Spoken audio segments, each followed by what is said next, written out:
Hi everyone, this is Deepika. Welcome back. I hope कि आप सभी बहुत अच्छे होंगे। एक बार फिर से स्वागत है स्टडी विद कंफर्ट में। और आज के सेशन में, आज के इस लेक्चर में हम लोग ऑब्सोल्यूट मोनारिटी का कॉन्सेप्ट समझने वाले हैं जो थॉमस हॉब्स के द्वारा दिया गया। काफ़ी इंटरेस्टिंग आज का ये लेक्चर रहने वाला है जिसमें आप कंप्लीट अंडरस्टैंडिंग डेवलप कर सकते हैं ऑब्सोल्यूट मोनार्की के कॉन्सेप्ट के बारे में। और काफ़ी सिंपलेस्ट वे पे मैंने इसे रिप्रेजेंट करने की कोशिश की है ताकि आपको इसमें रट्टा नहीं मारना पड़े और एक अंडरस्टैंडिंग के साथ इस लेक्चर को देखने के बाद आप जाएं, जैसे कि आपको लॉन्ग टर्म के साथ ये कॉन्सेप्ट समझ में आए। ओके, तो जो कॉन्सेप्ट ऑफ ऑब्सोल्यूट मोनार्की है थॉमस हॉब्स का, उसे हम डिटेल में शुरू करें उससे पहले there is a brief about me. And मैं आपसे रिक्वेस्ट करूंगी कि अगर आप पहली बार मेरे चैनल में आए हैं तो प्लीज़ चैनल को सब्सक्राइब करिएगा गाइस, बेल आइकन प्रेस करिएगा जिससे कि नए वीडियो की नोटिफिकेशन आप तक पहुंच सके। पॉलिटिकल साइंस से रिलेटेड हम लोगों ने सेपरेट प्लेलिस्ट प्रिपेयर की है, जैसे कि इंटरनेशनल रिलेशन की, कंपैरेटिव पॉलिटिक्स की, पब्लिक एडमिनिस्ट्रेशन की, Indian political thought and western political thought. इन पर आपको कंप्लीट लेक्चर्स मिल जाएंगे। आप चैनल की प्लेलिस्ट पर जाकर अपने अकॉर्डिंग टू योर नीड या अकॉर्डिंग टू योर सिलेबस इन लेक्चर्स को एक्सेस कर सकते हो। इसके बाद आप मेरा एक दूसरा चैनल है चैट पोस्ट, आप इसको भी विजिट कर सकते हैं। अगर आप चाहें तो इसे भी सब्सक्राइब कर सकते हैं। साथ ही साथ आप मुझे इंस्टाग्राम में ज़रूर फॉलो करिएगा जिससे कि आप कनेक्टेड रहें मेरे साथ में। आपको कोई क्वेरी है, कोई एकेडमिक नीड चाहिए या आपको किसी पर्टिकुलर टॉपिक पे वीडियो चाहिए तो भी आप मुझे यहाँ पर मैसेज कर सकते हो या इस वीडियो के नीचे कॉमेंट कर सकते हो। तो शुरू करते हैं हम लोग आज का अपना जो लेक्चर है थॉमस हॉब्स का ऑब्सोल्यूट मोनार्की। तो पहले मैं एक आपको बेसिक इंट्रोडक्शन दूंगी यहाँ पर थॉमस हॉब्स के बारे में।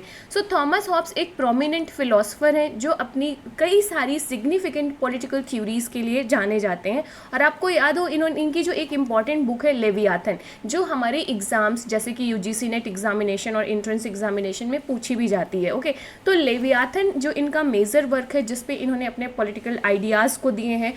अगर हम इनके मेजर पॉलिटिकल आइडियाज़ को देखें तो पॉलिटिकल अथॉरिटी, सोशल कॉन्ट्रैक्ट की थ्योरी कि जो स्टेट है वो एग्जिस्टेंस में कैसे आया, स्टेट का ओरिजिन कैसे हुआ, इसके लिए इन्होंने सोशल कॉन्ट्रैक्ट थ्योरी दी है। देन आपका ऑब्सोल्यूट मोनार्की, सवरनिटी का कंसेप्ट जो है वो काफ़ी इनके सेंट्रल आइडियाज़ हैं पॉलिटिकल थॉट्स पे। ओके, मेन इनका जो आइडिया है ऑब्सोल्यूट मोनार्की का जो आज के लेक्चर में हम लोग फोकस कर रहे हैं, ये इन्होंने क्यों सजेस्ट किया, क्यों ज़रूरी था ऑब्सोल्यूट मोनार्की, क्यों हम पढ़ रहे हैं ऑब्सोल्यूट मोनार्की यहाँ पर। थॉमस हॉब्स के अकॉर्डिंग ऑब्सोल्यूट मोनार्की इसलिए ज़रूरी था ताकि हम समाज में या सोसाइटी में या स्टेट में ऑर्डर को मेंटेन कर सकें, स्टेबिलिटी अचीव कर सकें और जो क्योस प्रेजेंट था सोसाइटी में उसको रोक सके, प्रिवेंट कर सके। इसलिए ऑब्सोल्यूट मोनार्की यहाँ पर चाहिए। ओके, सो ऑब्सोल्यूट मोनार्की का जो इनका आइडियाज़ है वो बेस्ड है on the views on the human nature and state of nature. इन दो को हम अभी डिटेल में समझने वाले हैं कि ऑब्सोल्यूट जो थॉमस हॉब्स है उन्होंने ह्यूमन नेचर को किस तरीके से एक्सप्लेन किया है, स्टेट ऑफ नेचर को किस तरीके से एक्सप्लेन किया है। ह्यूमन नेचर तो समझ में आ रहा होगा आपको।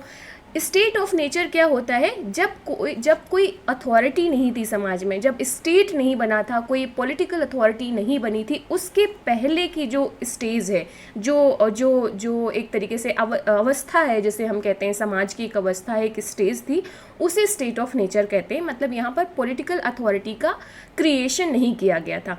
तो इसी स्टेट ऑफ नेचर में बहुत ज़्यादा इनस्टेबिलिटी थी, जिसके बाद से हमने सोशल कॉन्ट्रैक्ट किया और एक अथॉरिटी इस्टेब्लिश की जिसके पास ऑब्सोल्यूट पावर है। ओके, ये बेसिक इंट्रोडक्शन आपको समझ में आया। अब हम डिटेल में चलते हैं। जो ऑब्सोल्यूट मोनार्की का कॉन्सेप्ट है थॉमस हॉब्स का, अगर हम की कैरेक्टरिस्टिक देखें कि ऑब्सोल्यूट मोनार्की होता क्या है, भाई जब आप ऑब्सोल्यूट मोनार्की के कॉन्सेप्ट को समझेंगे तभी आप समझ पाएंगे ना कि थॉमस हॉब्स का कंट्रीब्यूशन क्या रहा है। तो ऑब्सोल्यूट मोनार्की एक तरीके से फॉर्म ऑफ गवर्नमेंट होता है या सिस्टम ऑफ गवर्नमेंट होता है जिसमें जो मोनार्क है, जो किंग है, जो पॉलिटिकल अथॉरिटी है या जो सवरिन अथॉरिटी है, वो सुप्रीम अथॉरिटी होल्ड करती है और अनरिस्ट्रिक्टेड पॉलिटिकल पावर्स को इंजॉय करते हैं over the state and its peoples. मतलब जो यहाँ पर अथॉरिटी या स्टेट, या आप सिंपल भाषा में ऐसे समझो, गवर्नमेंट समझ लीजिए। ओके, अब वो गवर्नमेंट डेमोक्रेटिक गवर्नमेंट हो सकती है, वो मोनार्की, तो यहाँ पर हम मोनार्क जो किंगडम सिस्टम्स है जिसमें किंग हेड होता था स्टेट का। ओके, तो जो मोनार्क है उसके पास अनरिस्ट्रिक्टेड पावर है, मतलब जो किंग की अथॉरिटी है उसको किसी के द्वारा चैलेंज नहीं किया जा सकता है। राइट समझ में आ गया कि what is the absolute monarchy.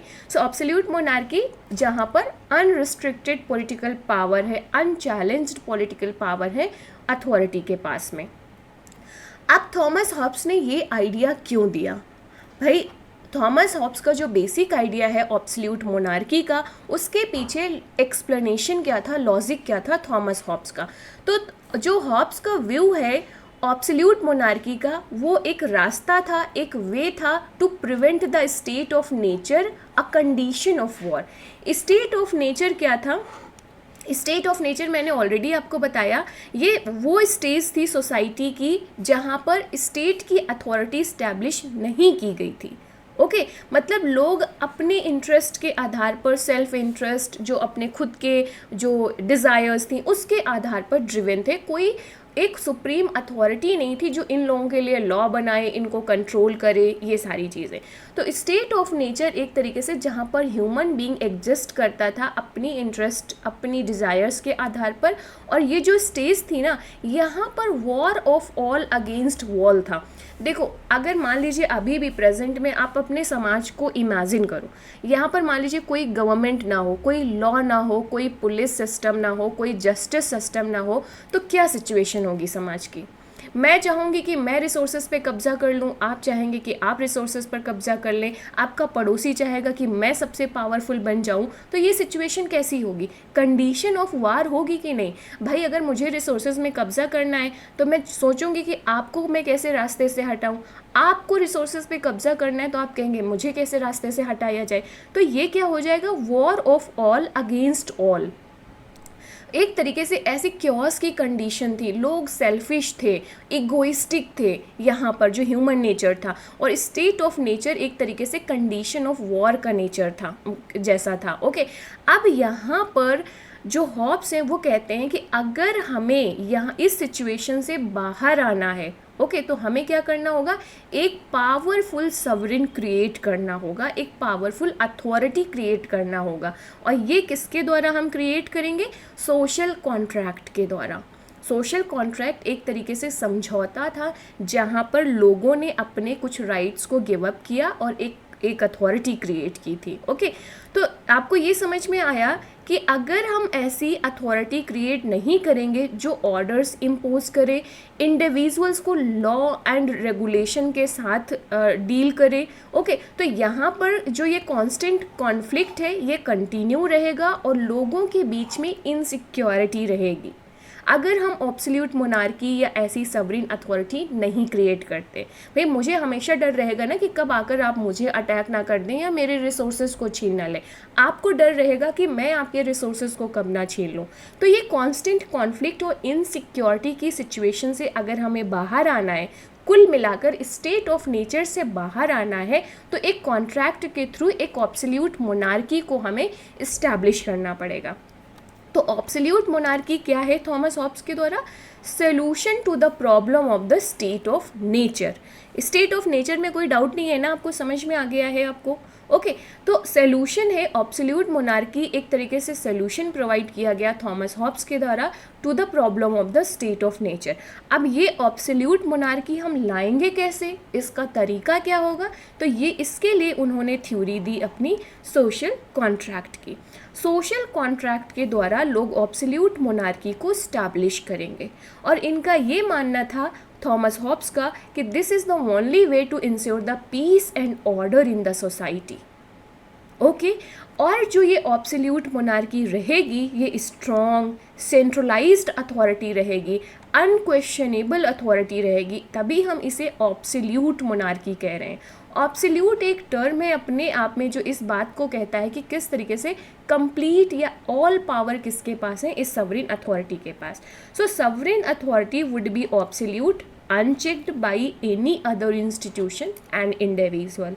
I hope कि आपको इस स्लाइड के द्वारा स्टेट ऑफ नेचर समझ में आ गया, व्हाट इज़ ऑब्सोल्यूट अथॉरिटी ये समझ में आ गया, and what is absolute monarchy according to Thomas Hobbes ये भी समझ में आ गया होगा। ओके अगर कोई डाउट हो तो नीचे कमेंट करके आप मुझे पूछ सकते हैं। अब हम थोड़ा सा इसके कुछ कीवर्ड्स को और एक्सप्लेन कर लेते हैं जो बार बार इस लेक्चर्स पे आ रहे हैं, जैसे कि सोशल कॉन्ट्रैक्ट का एक टर्म बार बार आ रहा है, सॉवरेन अथॉरिटी का एक कॉन्सेप्ट बार बार आ रहा है, तो हम इसे थोड़ा सा और इसकी अंडरस्टैंडिंग डेवलप कर लेते हैं। तो sovereign authority according to Hobbes क्या है, जो ये मोनार्क, जो एब्सोल्यूट मोनार्की है ना, इसके पास सॉवरेन अथॉरिटी है। सॉवरेन अथॉरिटी का बेसिक मीनिंग, आपने सॉवरेनिटी का कॉन्सेप्ट पढ़ा है ना, सॉवरेनिटी का बेसिक मीनिंग क्या होता है, supreme authority to make the law, मतलब कंप्लीट पावर है उस पर्सन के पास, एक्सक्लूसिव पावर है उस पर्सन या अथॉरिटी के पास। तो यहाँ पर जो एब्सोल्यूट मोनार्की का पोजीशन है ना, अथॉरिटी है, उसके पास सॉवरेन अथॉरिटी है, मतलब उसके पास कंप्लीट पावर है over the laws, decision making and policies. और ये जो सॉवरेन अथॉरिटी रहेगी एब्सोल्यूट मोनार्की की, this is not subject to the will of the people once social contract is established, मतलब लोगों की से वहीं तक है जब तक सोशल कॉन्ट्रैक्ट हो रहा है। एक बार जब सोशल कॉन्ट्रैक्ट के द्वारा हमने एब्सोल्यूट मोनार्की इस्टेब्लिश कर दी, तब एब्सोल्यूट मोनार्की के पास सॉवरेन अथॉरिटी आ जाती है। अब अथॉरिटी का कंप्लीट कंट्रोल हो जाता है over the power, laws, decision making and policies. Okay, अभी सोशल कॉन्ट्रैक्ट क्या है? सोशल कॉन्ट्रैक्ट एक तरीके से रास्ता था जिससे हम स्टेट ऑफ नेचर से बाहर आ सकते थे, अपनी इनसिक्योरिटी एंड कॉन्फ्लिक्ट से बाहर आ सकते थे।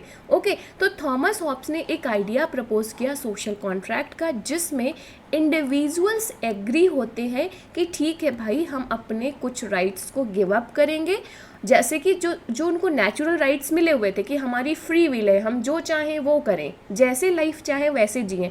तो इस कंडीशन में हम क्या करेंगे, अपने कुछ नेचुरल राइट्स को गिव अप करेंगे, ट्रांसफ़र करेंगे किसको, सॉवरेन अथॉरिटी को, जो एब्सोल्यूट मोनार्की है उसको, और बदले में ये एब्सोल्यूट अथॉरिटी, ये सॉवरेन अथॉरिटी हमें सिक्योरिटी प्रोवाइड करेगी, हमारे लिए लॉ एंड रेगुलेशन लाएगी, हमारे लिए पॉलिसीज़ डेवलप करेगी, और इस तरीके से हम समाज में एक सोशल ऑर्डर डेवलप कर सकते हैं, समाज में हम स्टेबिलिटी इंश्योर कर सकते हैं। तो सोशल कॉन्ट्रैक्ट आया। लिमिटेशंस ऑफ द राइट्स, तो थॉमस हॉब्स यहाँ कहते हैं कि इंडिविजुअल जब गिव अप कर रहे हैं कुछ अपने सर्टेन राइट्स को टू द सॉवरेन, तो यहाँ पर एक्सचेंज क्या हो रहा है, प्रोटेक्शन एंड सिक्योरिटी, मैंने ऑलरेडी बताया।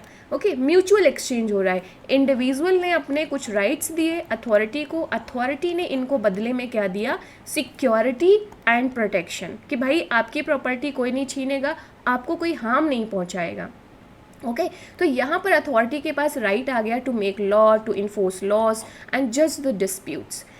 यूनिटी एंड स्टेबिलिटी की बार बार हम बात कर रहे हैं कि ओवरऑल एम एंड ऑब्जेक्टिव क्या था इस सोशल कॉन्ट्रैक्ट का और इस्टेब्लिशिंग द एब्सोल्यूट मोनार्की, वो ये था to achieve the unity and stability in the society.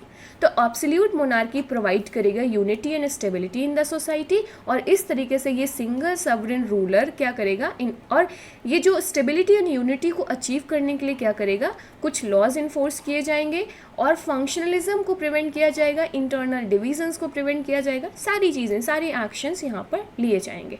Okay, तो आई होप कि आपको ये समझ में आ गया।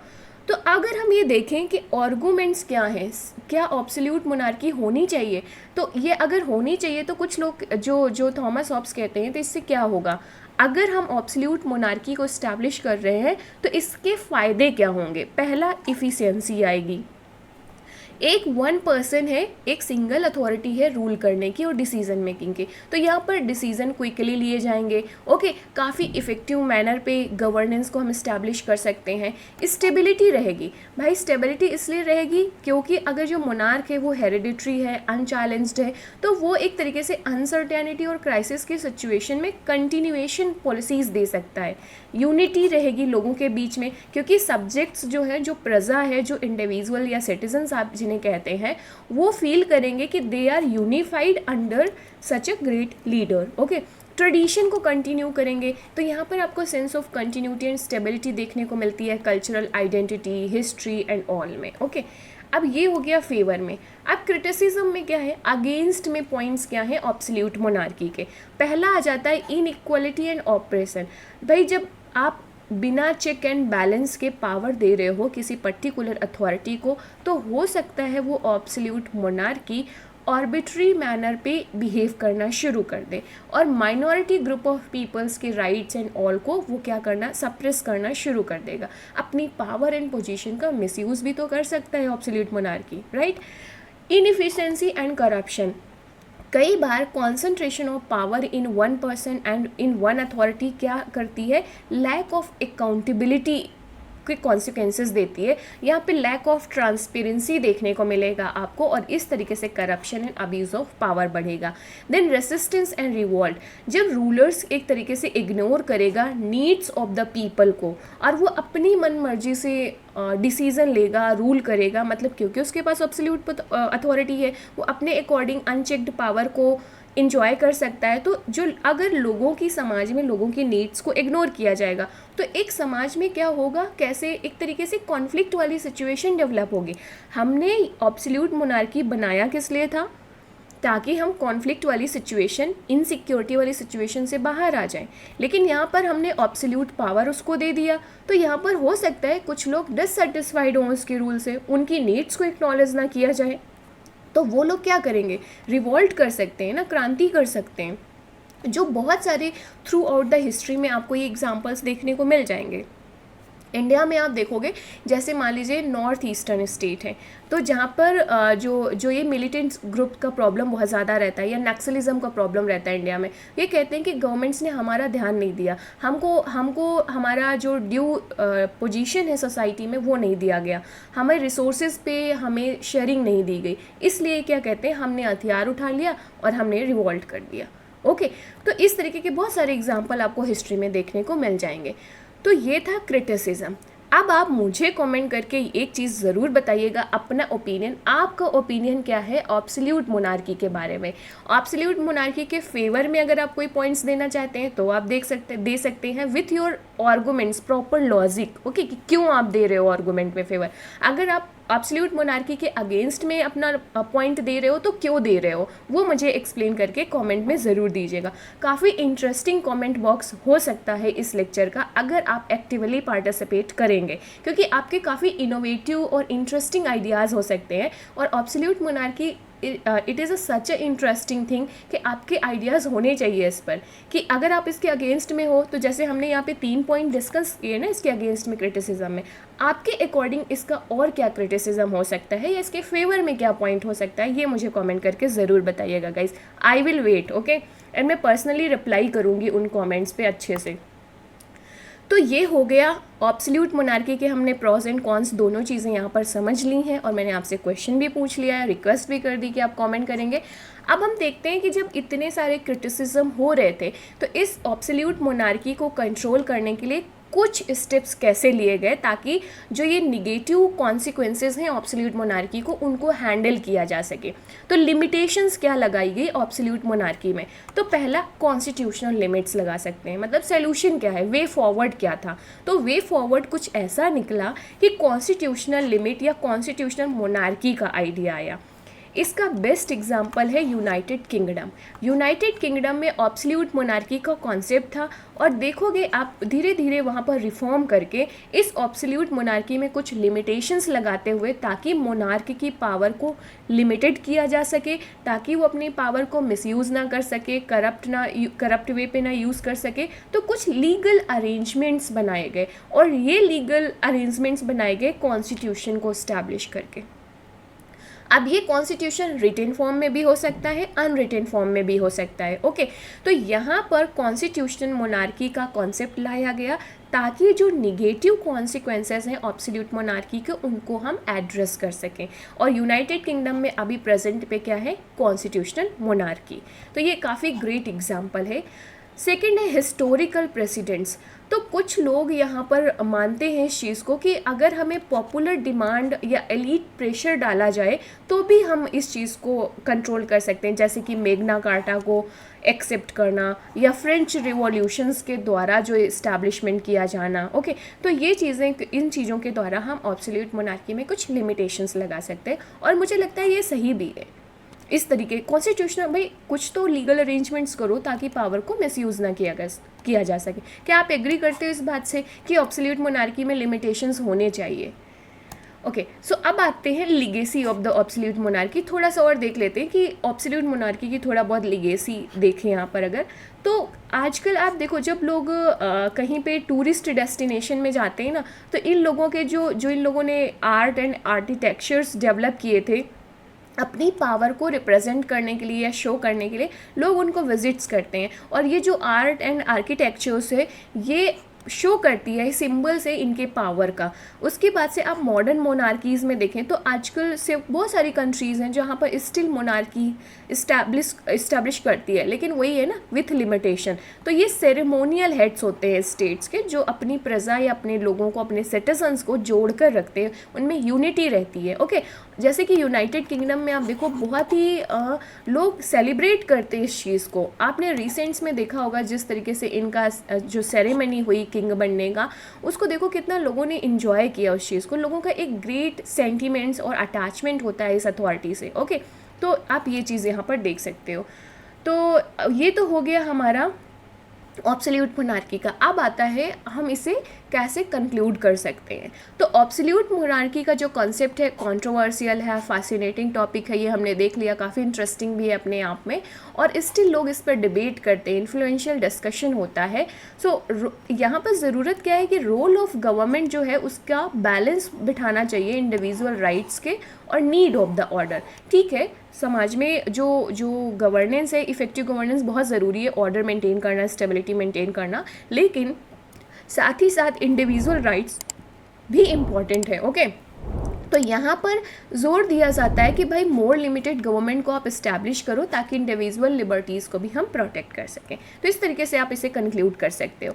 तो ये था थॉमस हॉब्स का concept of absolute monarchy. I hope कि आपको समझ में आया होगा और आज का डिस्कशन आपने एंजॉय किया होगा। बहुत सारे ग्रेट एग्जांपल्स भी आपको यहाँ देखने को मिले होंगे, और मुझे कमेंट करके अपने आंसर्स और अपने ओपिनियन ज़रूर दीजिएगा ऑब्सोल्यूट मोनार्की के फेवर में और अगेंस्ट में विथ योर लॉजिक। ओके, और वीडियो पसंद आई होगी तो वीडियो को लाइक ज़रूर करिएगा, चैनल को सब्सक्राइब करिएगा, अपने फ्रेंड्स के साथ शेयर करिएगा guys, it's a humble request to you. बाकी आप मुझे इंस्टाग्राम पे ज़रूर फॉलो करिएगा जिससे कि आप अपडेटेड रह सकें, कनेक्टेड रह सकें। फिर see you in the next video. Thanks for watching, bye bye, take care.